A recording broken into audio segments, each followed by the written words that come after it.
ആലപ്പുഴയിൽ അസാധാരണ ശാരീരിക വ്യതിയാനങ്ങളുടെ ശിശു ജനിച്ച സംഭവത്തിൽ അന്വേഷണത്തിന് ഉത്തരവിട്ട് ആരോഗ്യമന്ത്രി. 7 തവണ സ്കാനിംഗ് നടത്തിയിട്ടും ഗർഭസ്ഥ ശിശുവിന്റെ വൈകല്യം കണ്ടെത്താനാകാത്തതിനെതിരെ ആലപ്പുഴയിൽ വിവിധ സംഘടനകളുടെ പ്രതിഷേധം കനക്കുകയാണ്. സംഭവത്തിൽ 4 ഡോക്ടർമാർക്കെതിരെ കേസെടുത്തിട്ടുമുണ്ട്. വിശദമായ അന്വേഷണത്തിന് മെഡിക്കൽ ബോർഡ് രൂപീകരിക്കാനും തീരുമാനമായി.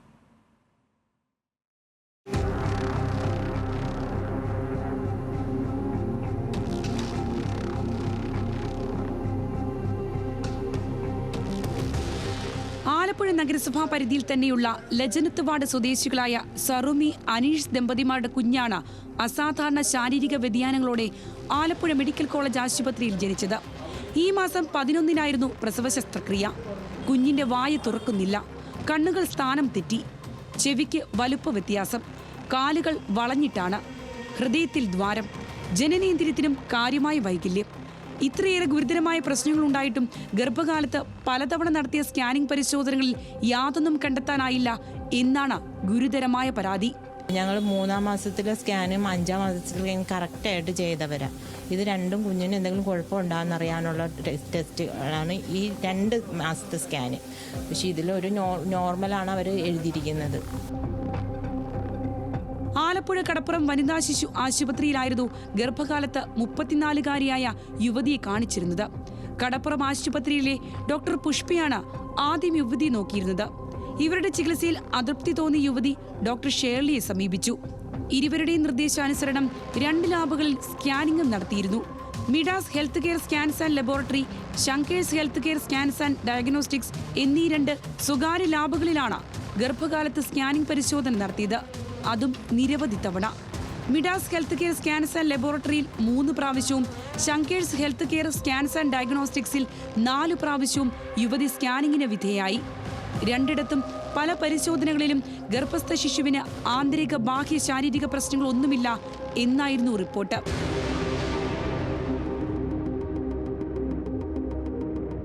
ഒക്ടോബർ 30-ന് പ്രസവത്തിനായി സറുമിയെ ആലപ്പുഴ കടപ്പുറം ആശുപത്രിയിൽ അഡ്മിറ്റ് ചെയ്തു. നവംബർ 2-ന് രാവിലെ ശിശുവിന് ഹൃദയമിടിപ്പ് കുറവുണ്ടെന്ന് കണ്ട് ആലപ്പുഴ മെഡിക്കൽ കോളേജ് ആശുപത്രിയിലേക്ക് മാറ്റി. നവംബർ 8-ന് സിസേറിയൻ നടത്തി ശിശുവിനെ പുറത്തെടുത്തപ്പോൾ മാത്രമാണ് വൈകല്യങ്ങൾ അറിയുന്നത്.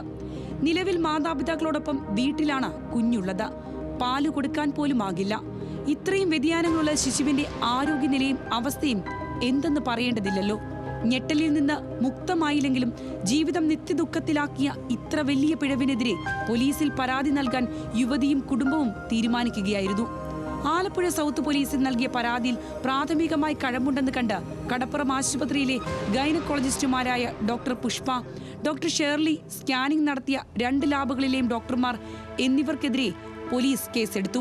അത് ഈ ആരോപിക്കപ്പെടുന്ന രീതിയിൽ സംഭവിച്ചിട്ടുണ്ടോ എന്നുള്ളത് റെക്കോർഡ്സ്, അഥവാ ലാബ് റിപ്പോർട്ടുകളും അത് ഹാജരാക്കണം, മെഡിക്കൽ ബോർഡിൽ ഹാജരാക്കണം.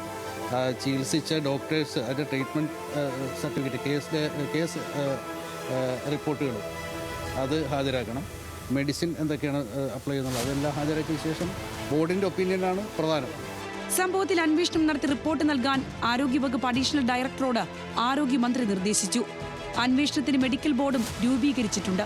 പോലീസിന് മാത്രമായി കേസ് അന്വേഷിക്കാനാകാത്തതുകൊണ്ടാണിത്. DMO, ഗൈനക്കോളജിസ്റ്റുകൾ, ശിശുരോഗ വിദഗ്ധർ എന്നിവർ മെഡിക്കൽ ബോർഡിലുണ്ടാകും.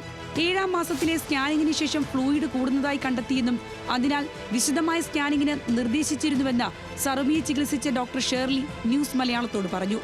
പിന്നീട് വ്യക്തിപരമായ ആവശ്യത്തിന് അവധിയെടുത്തു. ഗൈനക്കോളജിസ്റ്റിനല്ല റേഡിയോളജിസ്റ്റിനെ ഇത്തരം സങ്കീർണമായ അവസ്ഥകൾ കണ്ടെത്താനാകൂ എന്നും ഡോക്ടർ ഷേർലി. ഞാൻ സുറുമി 8 ആഴ്ച മുതൽ 8 ആഴ്ചയിലെ സ്കാനിങ്ങുമായിട്ടാണ് സുറുമി എൻ്റെ അടുത്ത് റിപ്പോർട്ട് ചികിത്സയ്ക്കായിട്ട് വരുന്നത്. അത് കഴിഞ്ഞിട്ട് അത് മുതൽ ഞാൻ തന്നെയാണ് കണ്ടുകൊണ്ടിരുന്നത്. അപ്പം അത് കഴിഞ്ഞ് 12 ആഴ്ചയിൽ ഞങ്ങൾക്ക് ഒരു ഫസ്റ്റ് അനോമലി ഒരു സ്കാനുണ്ട്, അത് ചെയ്യിപ്പിച്ചു. അതിലൊന്നും പ്രശ്നമൊന്നും കണ്ടില്ല. പിന്നെ 5-ാമത്തെ മാസം അനോമലി, ഡീറ്റെയിൽഡ് അനോമലി സ്കാൻ എടുത്തു. അതിലും പ്രോബ്ലംസ് ഒന്നും റിപ്പോർട്ട് ചെയ്തിട്ടില്ലായിരുന്നു. പിന്നെ 32 വീക്സിൽ ഞങ്ങളുടെ ഒരു സ്കാനുണ്ട്, കുഞ്ഞിന്റെ ഗ്രോത്ത് ഒക്കെ അറിയാനായിട്ടുള്ളത്. ആ സ്കാനിലാണ് ഫ്ലൂയിഡിന്റെ ലെവൽ കൂടുതലായിട്ട് കണ്ടത്. ഡോക്ടർമാരുടെ സാന്നിധ്യമില്ലാതെയാണ് സ്വകാര്യ ലാബുകൾ സ്കാനിംഗ് നടത്തിയതെന്നും ആരോപണമുണ്ട്. പരാതിക്കാരി, പ്രതി ചേർത്തിട്ടുള്ളവർ എന്നിവരുടെ വിശദമായ മൊഴിയും തെളിവുകളും പോലീസ് ശേഖരിച്ചു വരികയാണ്. സംഭവം പുറത്തെത്തിയതോടെ വിവിധ രാഷ്ട്രീയ യുവജന സംഘടനകൾ ആശുപത്രിയിലേക്ക് പ്രതിഷേധവുമായി എത്തിക്കൊണ്ടിരിക്കുകയാണ്.